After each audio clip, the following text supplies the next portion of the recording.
and welcome back to another video. Today we're doing my nails again. I just did my nails, but as you can see, my hyponychium is detaching a little bit on these two fingers.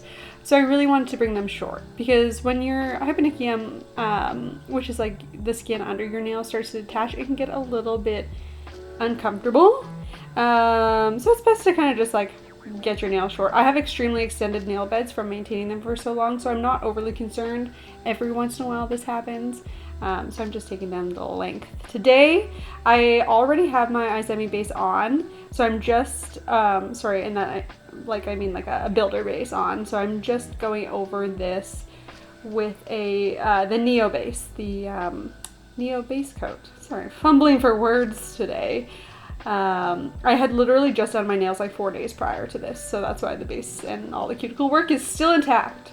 Then I'm going in with this glittery shade from Izemi, which I am obsessed with. It's from the Tropical Paradise collection, which like every glitter in that collection is absolutely stunning. This one's interesting though, because swatched out on like a clear swatch, it looks more pinky, but then when it's on your nail, it definitely pulls more like goldy with like some pinky flecks to it, but also kind of like tealish flecks. So a lot of colors. That's basically what I'm saying. But yeah, I had just got this in. Basically all the products I'm using today I had just got in, so I wanted to give them a try. Yeah, the glitter collection being one of them. If you haven't seen the video of me swatching all those glitters, it's over on my Instagram at Rebecca Paints Nails. A little reel up of all those, so you guys can check them out. And then I'm going to go in with the Izemi resin quick version, and this is just to make sure everything is kind of flat, all the glitters, I have nothing sticking out. And it's just going to provide a base for airbrushing on top, which is what I'm going to be doing. So I'm applying a thin layer of that to all of my nails. I usually do my thumb on its own and just like stick that one in flat, and then I go through and do a couple fingers at a time for the rest of my fingers. And this is also going to act as a like matte base because I'm going to buff over it as well. Oftentimes when I'm working on clients, I'll just use an actual matte top coat because Airbrush prefers a matte base, airbrushing paint.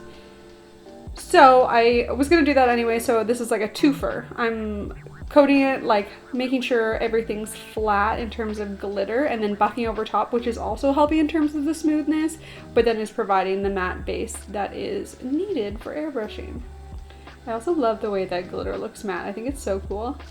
Glitter and chrome, if you do the base like matte and then adding elements of like a gloss on top, just wonderful.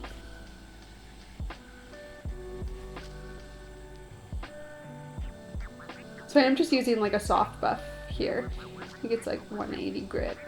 Maybe it's, yeah, 100, 180. That's a 100, 180 buff. First I'm using the 180 side. And it doesn't have too, like it's not too gritty. It's kind of just like smoothing over, but like roughing up a little bit, which is exactly what I need. So after wiping that off, I am then going in with my Really Hot Girl Nails Airbrush Stencils, which I had just gotten in. Super excited. In hindsight, what I wish I had done is done a few bursts of another color as my base on top of the glitter and then done my stencils on top of that, because it would have just shown up a little bit easier. But alas, I did not. So this little lock stencil is like a multi-level one, where basically you start with the main one and you have like the little chunk that you put on to block out the lock. You can see I'm doing that here. And then I'm just going in with my gray airbrush paint and doing a full layer of that.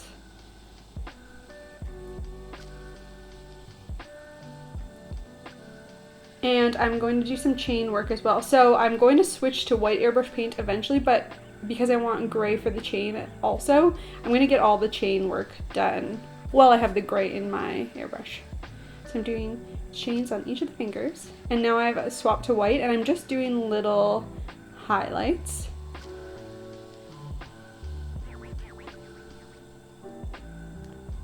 I was referencing Really Hot Girl Nails images while I was doing this because her stencils always look really, really great. I mean, obviously, like, she makes these stencils, so of course her stencils always look great, but like her airbrush use is just next level. So now that I've got all of those on the chains, I'm going over with some little glitter stars. Eee, so cute. I'm gonna do 1 or 2 on every single nail. It just adds another element to it. I did buy a bunch of airbrush stencils that I thought would be suitable for Valentine's Day, so I'm like, anyone who walks through my door, I'm like, let me show you what I got in case you want it, because everything's so cute. Because I'm like, this is like an alternative Valentine's Day set, right? And now I'm going in with the Izemi Neo Base again. This is the thinner viscosity, same one as I used earlier. And this is my favorite gel to cap in my airbrush. When I'm capping an airbrush though, I do work 1 finger at a time because you just don't want your base gel to move around on top of your airbrush. So I do 1 finger at a time, but I just flash cure it. Just give it a quick 10 seconds or so, and then move on, and then do a full cure once you finish the final finger. Now I'm going in with the Izemi top coat, the resin in low consistency. So it's like the more runny, because I've already capped in the glitter. I'm not worried about that. This is just a matter of top coating. And I've got to say, I've had this set on for quite some time now. Using the Izemi products on top of the glitter, Izemi is so clear. It's like the glitter is absolutely next level. It is incredible. I will always 100% use Izemi products now on top of glitter because, yeah, the clarity is out of this world, and that's exactly what Izemi sought out to do when they were making these products. And here they are! How cute! Just a little alternative Valentine's Day set if you want to have a subtle suggestion towards Valentine's. These are it. Thank you so much for watching. Don't forget to subscribe, and I'll catch you next one.